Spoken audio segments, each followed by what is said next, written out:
Hello મિત્રો, જય શ્રી કૃષ્ણ। આજે આપણે બનાવશું કારેલાનું શાક।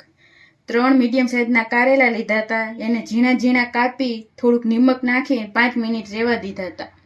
પછી 2-3 પાણીથી ધોઈને લીધેલા છે અને આ છે લસણ ઝીણું કાપેલું। તો હવે આપણે બનાવશું।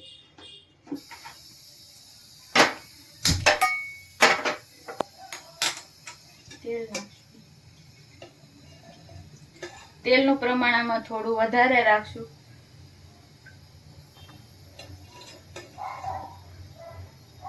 બે ચમચા તેલ નાખશું।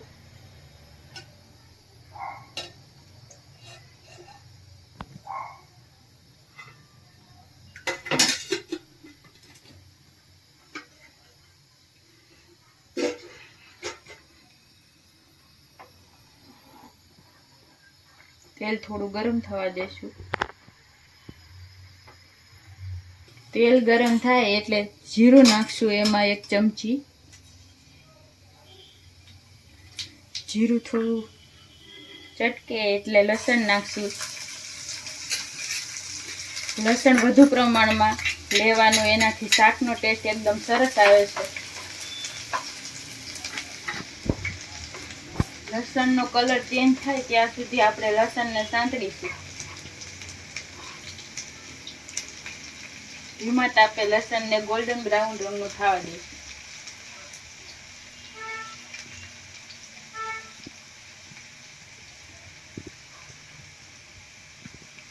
ઘણાને કારેલાનું શાક ન ભાવતું હોય, આ રીતથી બનાવશો તો બધાને ભાવશે। આ શાક જરાય કડવું નથી લાગતું।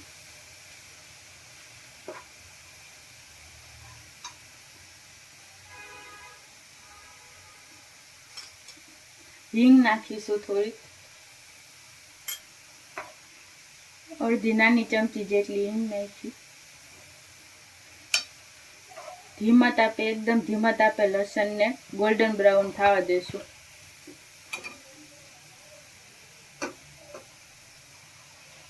તો હવે લસણ ગોલ્ડન બ્રાઉન થઈ ગયું છે। હવે આપણે એમાં કારેલા નાખી દઈશું।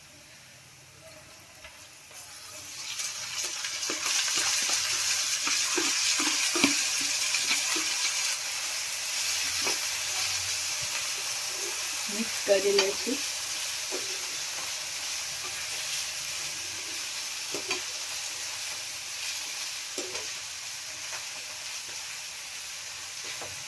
હવે આપણે આને ધીમા તાપે 5 મિનિટ સુધી ચડવા દઈશું।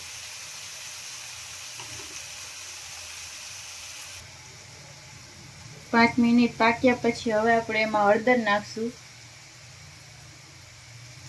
પિંચ જેટલી હળદર નાખશું। મિક્સ કરશું। નિમક આપણે પહેલા ઉમેર્યું હતું એટલે હવે આમાં નાખવાની જરૂર નથી। કારેલામાં મીઠું ચડી ગયું હોય એટલે હવે આમાં કઈ નાખવાની જરૂર પડતી નથી। મિક્સ કરી લઈશું। આપણે આને એકદમ ક્રિસ્પી થવા દેવાના છે કારેલા, ત્યાં સુધી પકાવવાના છે। હવે આપણે ઢાંકણ ઢાંકીને 10 મિનિટ પકાવશું। વચ્ચે વચ્ચે ચલાવી લેવાનું। 10 મિનિટ પછી આપણે ચેક કરી લઈશું। શાક આપણું ઘણું પાકી ગયું છે। વચ્ચે વચ્ચે હલાવી લેવાનું જેથી કરીને તળિયે બેસી ન જાય। કારેલા એકદમ તેલમાં તળાઈ જાય એનાથી, એટલે એકદમ કડવા ન લાગે જરાય।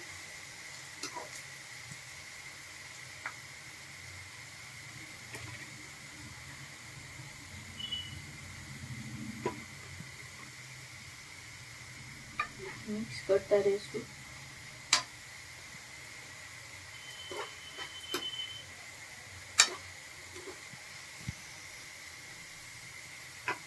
હવે આપણે એમાં લાલ મરચું પાવડર નાખીશું।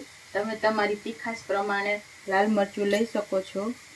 હું અત્યારે 1.5 ચમચી નાખી રહી છું।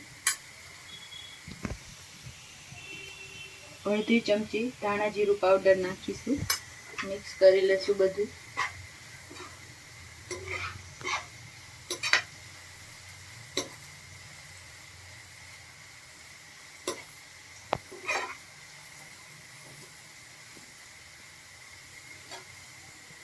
હવે આપણે આમાં 2 ચમચી જેટલું પાણી આમ છટકું છું, જેથી આપણા મસાલા બળી ન જાય.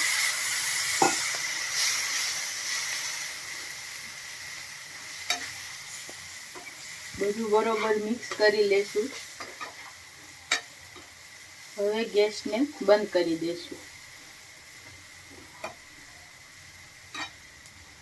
એકદમ સરસ આપણું કારેલાનું શાક બનીને તૈયાર છે.